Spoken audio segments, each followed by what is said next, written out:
Hello everyone, সবাই তোমরা কেমন আছো? আশা করছি অনেক ভালো আছো। আমরাও ভালো আছি। মোবাইলটা এখনই পড়ে যাচ্ছিল। কি করছো তুমি? দিন ধরে ব্লগ দেওয়া হয় না, কারণ হচ্ছে আমি এডিট করার সময়ই পাচ্ছি না। কীর্তন, তারপর বাবানকে নিয়ে, বাবানের শরীরটাও তেমন একটা ভালো নেই। যাই হোক, এসব নিয়েই দিন চলে যাচ্ছে, যার জন্য আমি এডিট করতে পারছি না। তো তো কাজ মোটামুটি হয়েই গেছে। মা স্কুলে গেছে, আর হচ্ছে এদিকে আমি এখন বাবানকে নিয়ে যাচ্ছি তানিদের বাড়ি। একটু মানে ওদের উঠোনে খেলাবো, তারপরে স্নান করাবো, এর জন্যে। রান্না টান্না সব হয়ে গেছে, রান্না করলাম, মা অল্প করে গেছিলো আর আমিও অল্প সেরে নিলাম। বাসন টাসন মাজা, ঘর মোছা, কাপড় কাচা সম্পূর্ণই হয়ে গেছে। খালি স্নান করবো, বাবানকে স্নান করাবো আর আমি স্নান করবো। এদিকে যাচ্ছে দেখো টিএমসির মিছিল, আর ওই যে বাদলও যাচ্ছে। তো কাউন্সিলরের বাইকের পিছনে বসেছে। আর এদিকে কিন্তু যাচ্ছে কীর্তনের লোক। আর দেখো বাবান কিন্তু কীর্তনে যাওয়ার জন্য তখন থেকে ওদিকে তাকিয়ে আছে। জানি না ওর এদিকে কেন নেশায়, দেখো গালের মধ্যে কামড়েছে মশা। আর বাবান খালি ওদিকেই তাকিয়ে আছে, দেখেছো ওই সবাই যাচ্ছে আর ওখান থেকে চিল্লাচ্ছে। জয় নিতাই বাবা, জয় নিতাই, জয় নিতাই, জয় নিতাই করো। সামনে বসা যায়। পরে এই যে মা ওরাও চলে গেল কীর্তন শুনতে, আমি যাব সন্ধ্যা দিয়ে। আর বাদলের নাকি খুব খিদে পেয়েছে, ওর নাকি দুপুরে খাওয়াটা আজকে ভালো হয়নি। ওর জন্য ও বলছে চলো কিছু খেয়ে আসি ওই ক্যাম্পের মোড় থেকে, যেখানে আমরা বাবানের ওই ইঞ্জেকশন তারপরে পোলিও খাওয়াতে নিয়ে গেছিলাম, যে ওখানেই, বেশি দূর না। আর ওদিকে ও চাউমিন খাচ্ছে আর আমি খেয়েছিলাম আলুর পরোটা। তো এদিকে এখন সন্ধ্যা দেওয়া হয়ে গেছে, আমি এসে রেডি হয়ে নিলাম।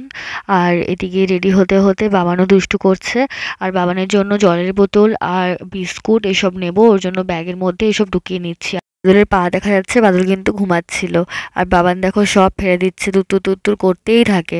তারপরে কীর্তন ওখানে যেতেই দেখি সুন্দর একজন বসে আছে তিলক নিয়ে, সবাই যে ঢুকছে তাকে তিলক মানে পরে দিয়েছে।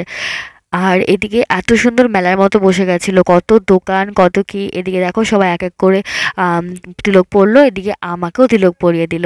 তারপরে চলে গেলাম এই কীর্তনের ভিতরে, দেখো কত লোক হয়েছে কীর্তনে। আম, দলটাও খুব ভালো ছিল। তারপরে শুরু হবে সন্ধ্যা আরতি, ওর জন্য ওয়েট করেছিলাম, সন্ধ্যা আরতি হয়ে গেলেই বাড়ি চলে আসবো। আর দেখো বাবান এদিকে কত আনন্দ করছে, ও কখন থেকেই আসতে চাচ্ছিল। যাই হোক দেরি হয়ে গেল। আর মার সাথে যে মানে মাকে দিয়ে যে পাঠাবো সেটাও তো হলো না, কারণ বাবান যদি আবার না থাকে, মানে এগুলো ভেবেচিন্তে মার সাথে পাঠালাম না। তো তারপরেই দেখো নজন তিলক পড়েছি, ভালো লাগছে আমাদেরকে। আর এদিকে দেখো সন্ধ্যা আরতি এখন শুরু হবে। যে সন্ধ্যা আরতি করবে সেই দল ঢুকে পড়েছে। তো সন্ধ্যা আরতি শুরুও হয়ে গেছে। এই দেখো সুন্দর সন্ধ্যা আরতি শুরু হয়ে গেছে। আর এই গোসাইটা এত সুন্দর আরতি করে, মানে কি বলবো, আমি দেখে মুগ্ধ। এত ভালো লেগেছে আমার আরতিটা। আমার কাছে আমার গুরুদেবের আরতি বেস্ট লাগে, কিন্তু ওনার আরতি একদম মানে গুরুদেবকেও ফেল করে দিয়েছিল।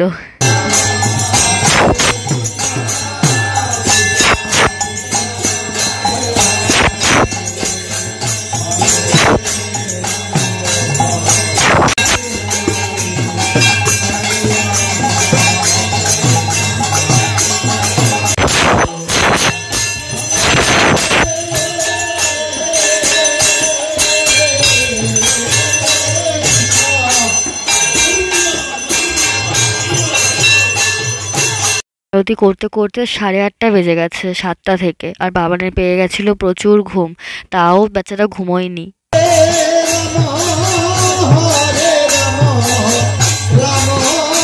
তারপরেই দেখো সন্ধ্যা আরতি প্রায় হয়েই গেছে। এখন ওই ঠাকুরের পাশে যেহেতু ঘোরা যাবে না, ওর জন্য তুলসীর চারপাক দিয়ে ঘোরা হবে।